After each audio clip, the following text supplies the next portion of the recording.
Le problème de la datation de la pièce, c'est le même pour la plupart des pièces de Shakespeare, en fait. Ça vient du fait que les pièces n'étaient pas composées pour être publiées, mais composées pour être jouées. À une époque où il n'était pas d'usage, et puis sans doute d'ailleurs si ces traces écrites ont existé, elles se sont perdues ensuite, il n'était pas d'usage de garder une trace, un registre précis de toutes les représentations au sein des théâtres, pour l'usage même de la troupe. Donc on n'a pas ces documents-là pour la troupe de Shakespeare. La seule chose dont on peut disposer, c'est la première publication. Savoir que les pièces les plus populaires, qui avaient le plus gros succès, étaient ensuite publiées, puisqu'elles intéressaient au premier chef les éditeurs pour des raisons financières. Donc quand les pièces avaient un certain succès, avec un certain décalage, quelques mois, une année, elles étaient publiées et vendues. Alors les pièces de Shakespeare ont toutes été publiées assez rapidement après avoir été jouées, donc on peut se baser sur la première publication qui date de 1602. Pour autant, on est certain que la pièce est antérieure à 1602, ça laisse quand même un certain vide pour l'autre partie du bornage temporel. Donc, deuxième possibilité, la trace écrite éventuelle d'une liste de pièces vues par un spectateur qui tenait son journal. Donc, on en a aussi quelques-uns, heureusement. On a potentiellement parfois d'autres auteurs qui ont fait un inventaire des pièces jouées à Londres cette année-là. Donc on sait qu'elle est postérieure à 1598, qu'elle est antérieure à 1602. On envisage que la référence à Jules César que fait Polonius quand Hamlet lui dit « mais tu as été acteur, je crois, à l'université », et Polonius dit « oui, j'ai joué Jules César », soit une référence au Jules César de Shakespeare. Et c'est l'une des rares pièces pour lesquelles on a une date précise par un spectateur qui l'a vue. Donc là, de nouveau, ça resserre un petit peu l'éventail. On arrive à 1599. Et dernière chose, on dispose d'un témoignage selon lequel un noble qui a été assassiné pour trahison en 1601, fin 1601 plus exactement, début 1602, aurait vu cette pièce et l'aurait appréciée. Donc finalement, on arrive, avec pas mal d'hypothèses et de points d'interrogation, à un éventail qui va de 1599 au tout début ou à la moitié de l'année 1601. Mais on a ce souci pour Shakespeare généralement. Ça fait partie du halo d'incertitude qui plane autour de la personne de Shakespeare. Même si on connaît les grandes étapes de sa carrière, on a très peu d'éléments biographiques. On a très peu de choses sur des choses très concrètes. Jouait-il lui-même à l'intérieur de ses pièces? S'il jouait, quel rôle jouait-il? Toutes ces choses-là qu'on aimerait pouvoir savoir finalement. Donc la datation des pièces reste toujours problématique. Parfois on a, c'est pas trop le cas dans Hamlet, mais parfois on a des références très contemporaines à des événements politiques qui nous aident également. C'est le cas dans Coriolan par exemple, on vous parle de la révolte des paysans dans les Midlands en 1608-1609, donc si on en parle dans la pièce, c'est que la pièce est postérieure, il n'y a pas de souci.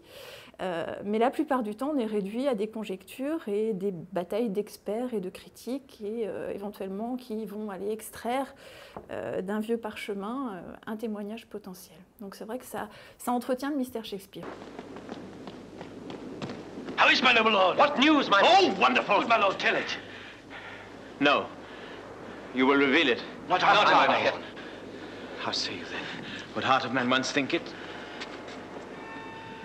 But you'll be secret. Aye, my lord. My lord. There's ne'er a villain dwelling in all Denmark.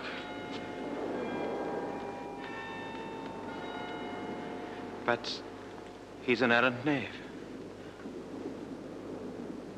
There needs no ghost, my lord, come from the grave to tell us this. Why, right. You are in the right. And so, without more circumstance at all, I hold it fit to be shake hands and part. You, as your business and desire, shall point you, for every man hath business and desire, such as it is. And for mine own poor part, look you, I go pray. These are but wild and whirling words, my lord. I'm sorry they offend you heartily. Yes, faith, heartily. There's no offence, my lord. Yes, by St. Patrick, but there is, Horatio, a bunch of friends too. Touching this vision here, it is an honest ghost, that let me tell you. For your desire to know what is between us, or master it as you may. And now, good friends, as you are friends, scholars and soldiers, give me one poor request. What is, my lord, we will? Never make known what you have seen tonight. My lord, We will not. Never, but swear it. In faith, my lord. Not I. Not I, my lord, in faith. On my sword. We've sworn, my lord, already. Indeed, upon my sword, indeed. Oh, day and night, but this is wondrous strange. And therefore, as a stranger, give it welcome. There are more things in heaven and earth, Horatio, than are dreamt of in your philosophy. But come, never, so help you mercy, how strange or odd soe'er I bear myself, as I perchance hereafter shall think fit to put an antic disposition on. That you, at such times seeing me, never shall, by the pronouncing of some doubtful phrase as, well, well, we know, or we could, and if we would, or such ambiguous giving out, denote that you know aught of me. This do swear, so grace and mercy at your best need help you.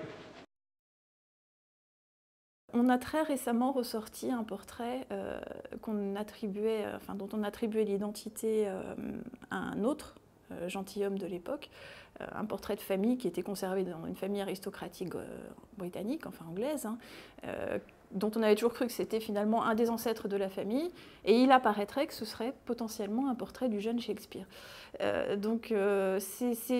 Ça fait partie des choses qui orientent tout un pan de la critique shakespearienne, de même que l'identité religieuse de Shakespeare. Je pense que vous savez qu'on a sorti la thèse, il y a une dizaine d'années à peu près, que Shakespeare était en fait d'obédience catholique dans une Angleterre anglicane.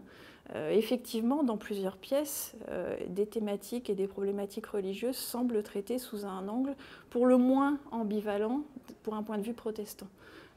Mais là aussi, tout ça va dans une dynamique du secret, du mystère, de l'identité cachée, d'un discours un peu déguisé pour ne pas révéler trop des idées, une idéologie qui n'est pas dans l'air du temps.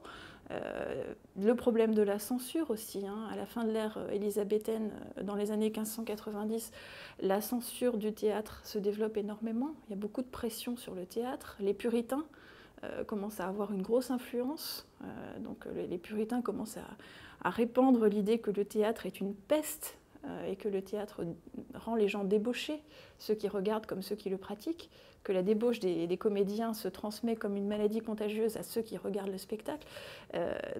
Toutes ces pressions font que finalement, j'imagine, probablement, Shakespeare comme d'autres, à l'époque, ont dû effacer quelque peu leurs traces et se dissimuler derrière des écrans, des paravents, des faux-semblants, un peu à la manière de Hamlet finalement, comme Hamlet le fait lui-même.